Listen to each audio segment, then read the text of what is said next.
Hello. What I'm about to read comes from this by Chick Publications. If you order Chick tracts, you'll get one of these like every other month. It's a bi-monthly publication, and it's kind of like a Christian Reader's Digest. Mobs are okay. Christians arrested. First, it was the Christians snickering about that guy on the street, awkwardly challenging passerby with his turn or burn sign. Now, those who still have the courage to continue what we call street ministry are coming under a new kind of pressure. Matthew Meineke, or however you spell his last name, Meinecke, who calls himself the Seattle Preacher on Twitter, found himself recently surrounded by Seattle police officers as he was reading his Bible aloud in the Seattle Center. Details are sketchy, but he has videos of people grabbing his Bible and ripping pages out of it while abusing him with vulgarities.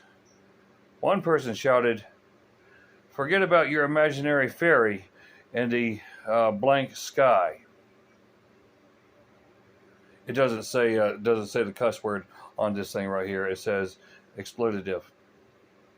Anyways, the ruckus soon brought security officers who said to him, "So at this point, we can no longer stand by. The risk that you pose for public safety by remaining here can be mitigated if you leave." Ultimately, the mob got their way.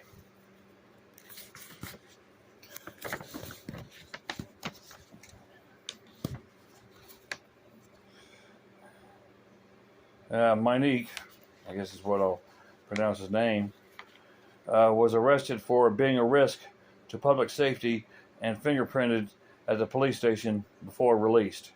Increasingly, the bold Christians are denied their free speech rights by these lawless mobs.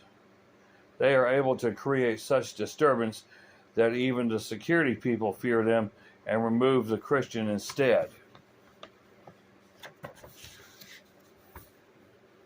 In Great Britain, it is getting even more threatening to Bible believers. One recent arrest of a Christian made international news. It was a lone woman standing quietly across the street from an abortion clinic praying silently. The posted video shows two police officers approaching and asking if she was praying.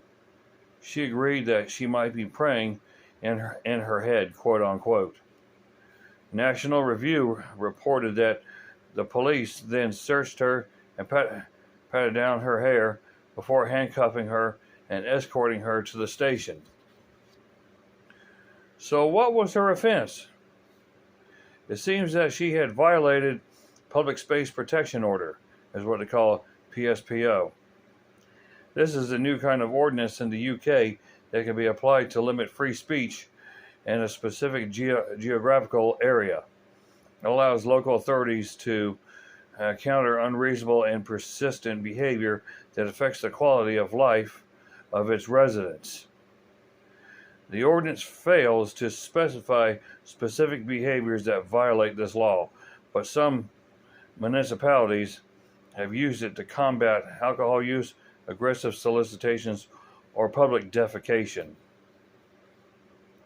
In this lady's case, it had been used to draw an area around an abortion clinic where any efforts against the clinic violated the ordinance. Her silent prayer was interpreted by the authorities to be forbidden in the PSPO. Another recent incident occurred in Minnesota at the Mall of America in Bloomington. One bold Christian dared to wear a t-shirt with statements, "Jesus saves," and "Jesus is the only way." Quote unquote, "Jesus is associated with religion and it's offending people," he was told by a mall security guard. The guard then forcefully told him that if he planned to shop at the mall, he had to take the shirt off or leave. After some give and take with the security officer, another officer came and after the guards had a discussion, he was told that he was good to go in the mall while wearing the shirt. When I look at the t-shirt I wear, it says, Jesus saves, don't spend eternity in hell.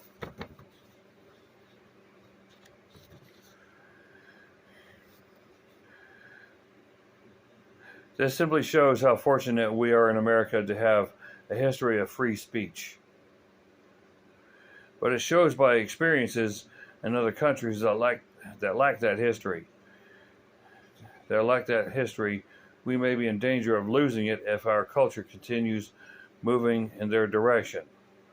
While we do have that freedom of speech, we should cherish it, and use every opportunity to exercise it.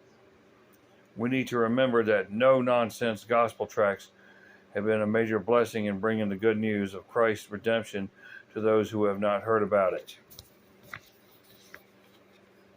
And that comes from this right here.